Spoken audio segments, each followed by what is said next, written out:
পাহৰি নাযাব মালমালিয়া দামচালিয়া my name is কালিয়া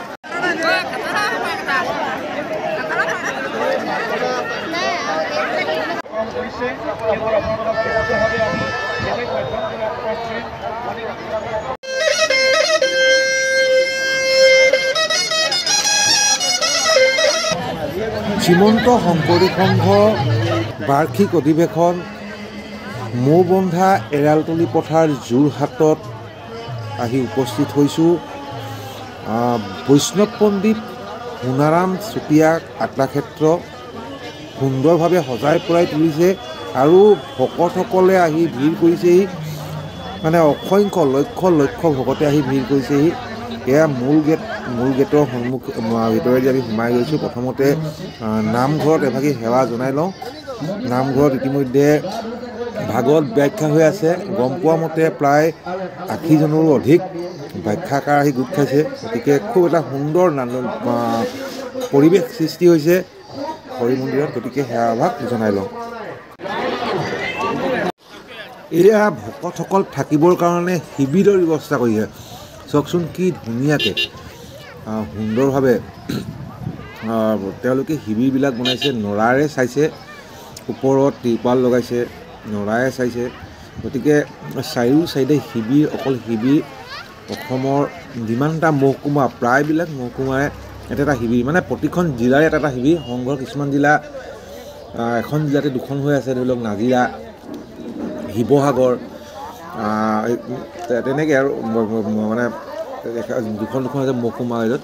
গতিকে তেনেকেই যথেষ্ট শিবিৰ ইয়াত বনাইছে। তাৰ উপৰিঞ্চি কিছুমান বিশেষ শিবিৰ বনাইছে। এতিয়া মিলন তীৰ্থ চাওকচোন 2 মহলীয়া শিবিৰ। গতিকে এই সকলোবিলাক দৃশ্য ধুনীয়াকৈ আপোনালোকক দেখাবলৈ বিচাৰিছোঁ।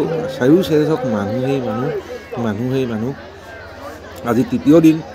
গতিকে ভাগৱত ভৱন আছিল, ভাগৱত শোভাযাত্ৰা, পতাকা উত্তোলন। গতিকে মানুহ যথেষ্ট ভিৰ হৈছে। আমি উপস্থিত হৈছোঁ। সকলো অযোধ্যাহঁত আহিছে। এয়া হ'ল অনুসন্ধান কক্ষ। এনেকৈ কেইবাটাও অনুসন্ধান কক্ষ গোটেই আছে। 8 কিলোমিটাৰ জোৰা এটা বিশাল এৰিয়াত অনুষ্ঠিত হৈছে ভোজনালয়। পিছত আপোনালোকক ভালকৈ দেখাম।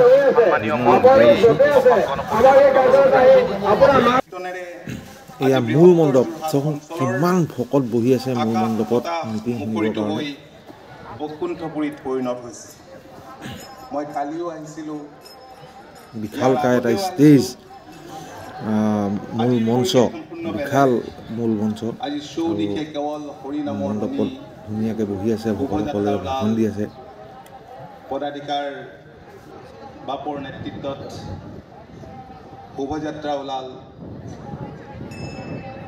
মাননীয় মুখ্যমন্ত্ৰী ডক্টৰ হিমন্ত বিশ্ব শৰ্মা ডাঙৰীয়াই বিগত সময়ছোৱাত অসমক দেশৰ ভিতৰতে এখন অগ্ৰণী ৰাজ্য হিচাপে গঢ়ি তোলাৰ বাবে যি প্ৰচেষ্টা হাতত লৈছে, আপোনালোক আমি সকলোৱে নিশ্চয় প্ৰত্যক্ষ কৰিছোঁ।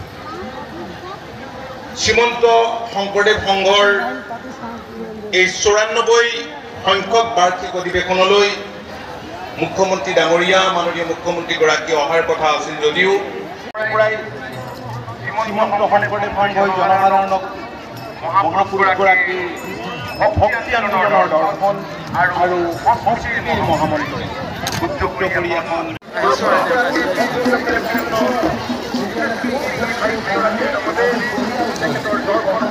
যোৰহাট জিলা শাখাৰ দহদোৱা বাগানৰ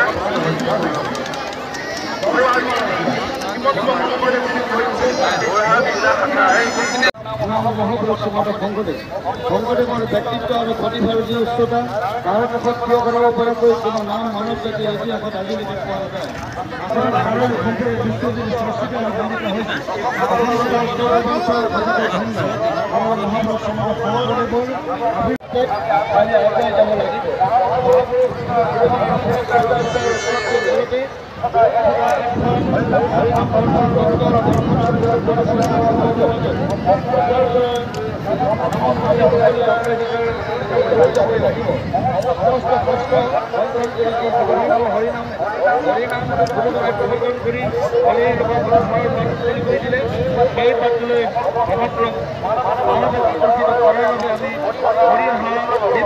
অধিক গতিশীল কৰি তুলিবই লাগিব। শ্ৰীমন্ত শংকৰদেৱ সংঘৰ বিস্তৃত কৰ্মসূচীৰ ভিতৰত এই কামটোৱে মুখ্য আৰু সংঘৰ জন্মৰ বাতৰি কৰিছিল এই মহান উদ্দেশ্য।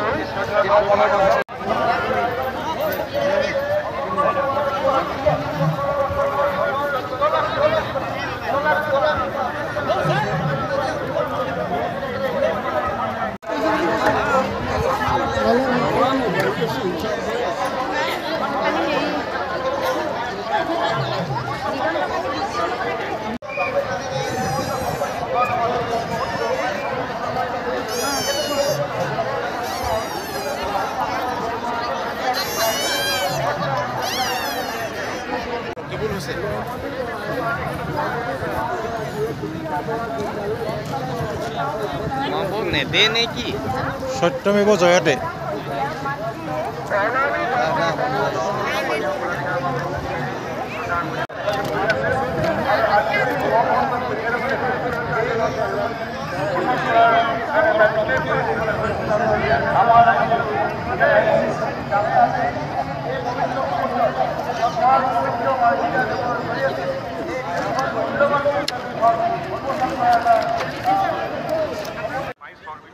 এয়াই হ'ল সেৱা বাহিনীৰ শিবিৰ। অসমৰ বিভিন্ন জিলাৰ পৰা যুৱক যুৱতীসকল আহি এই শিবিৰতে আহি থাকিছে আৰু এই অধিৱেশনৰ সেৱামূলক কামবিলাক কৰি গৈছে ভকতসকলৰ সুবিধাৰ কাৰণে। তেখেতলোকে বহু কষ্ট কৰি ভকতসকলক সেৱা কৰিবৰ কাৰণে যত্ন কৰিছে আৰু এই শিবিৰতে তেওঁলোক থাকি লৈছে।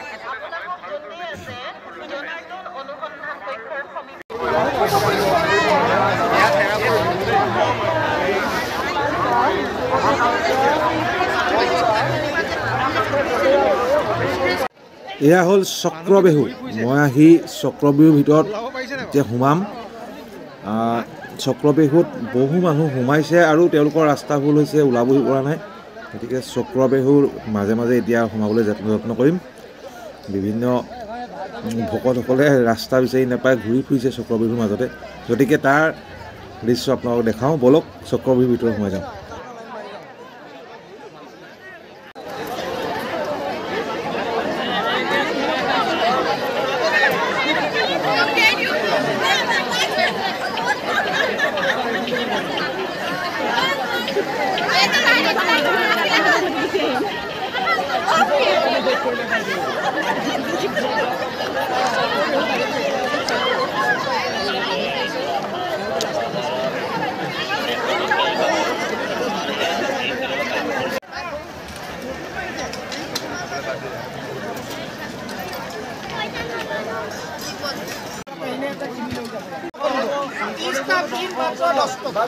আজি নললে ল'বা কালি, কপালত হাত দি পাৰিবা গালি। নকৰিবা হেলা, গুচি যাব বেলা। পিন নলয় ঘৰত গেলে ঘৰত দিব ঠেলা। আজি আছো কাইলে নাই, পিছত কবা পোৱা নাই। লাহৰি মাল পাহৰি নাযাব, আহিলে পাই যাব, নহ'লে পস্তাই যাব। মাল মালিয়া দাম চালিয়া, মাই নেম ইজ কালিয়া। এয়া ভাগৱতৰ দশম স্কন্ধ।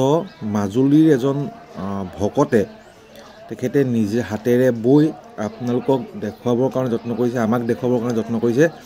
আৰু সেইখন মই ধুনীয়াকৈ তুলি ৰাখিছোঁ যাতে ভৱিষ্যতে সুৰক্ষিত হৈ থাকে, ভৱিষ্যতে আমি চাই থাকিব পাৰোঁ। আৰু তেখেতকো মই আপোনালোকৰ আগত দেখুৱাই দিম। তেখেতে সুন্দৰভাৱে এই দশম স্কন্ধভাগ চিত্ৰ অংকন কৰি তেখেতে বৈ তুলিছে। এই বাপজনা নাম হ'ল মোহন চন্দ্ৰ দাস। তেওঁ মাজুলীৰ এইবিলাক গুৰুখন।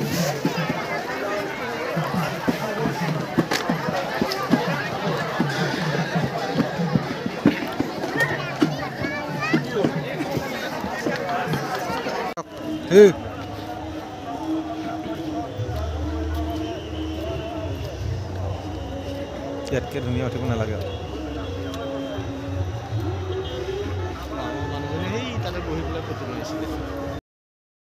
এয়াই হ'ল ভোজনালয়ৰ ভিতৰ ভাগ। গতিকে ভোজনালয়ৰ ভিতৰ ভাগত এয়া ভকতসকলক খোৱাবৰ বাবে সিদ্ধ প্ৰস্তুত কৰি আছে। আৰু এই সিদ্ধ প্ৰস্তুত কৰা পাচিবিলাক এনেদৰে ভকতসকলে সিদ্ধ বনাই ৰাখি থৈছে। আৰু হাজাৰ হাজাৰ ভকতে একেলগে বহি ভোজনালয়ৰ ভিতৰত খাই আছে।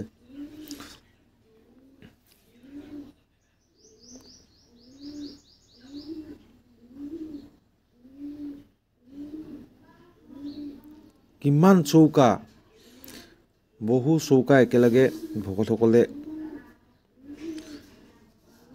আহি খাবৰ কাৰণে ধুনীয়াকৈ বনাই লৈছে।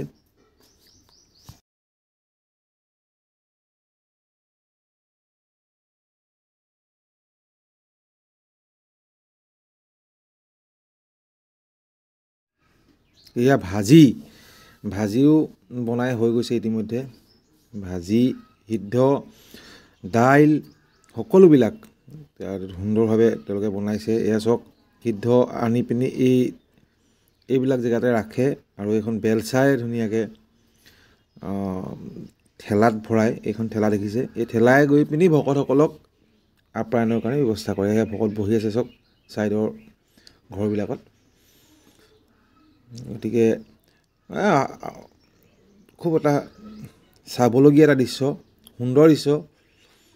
এয়া ভাজি কিছুমানত শেষ হৈ গৈছে, আকৌ বনাব। ভাজি এয়া কুটি ৰাখিছে, আকৌ বনাব দিছে।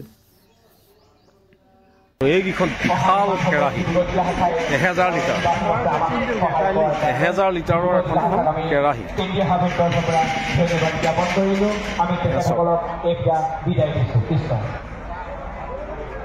প্ৰতিখন কেৰাহীত সাজু।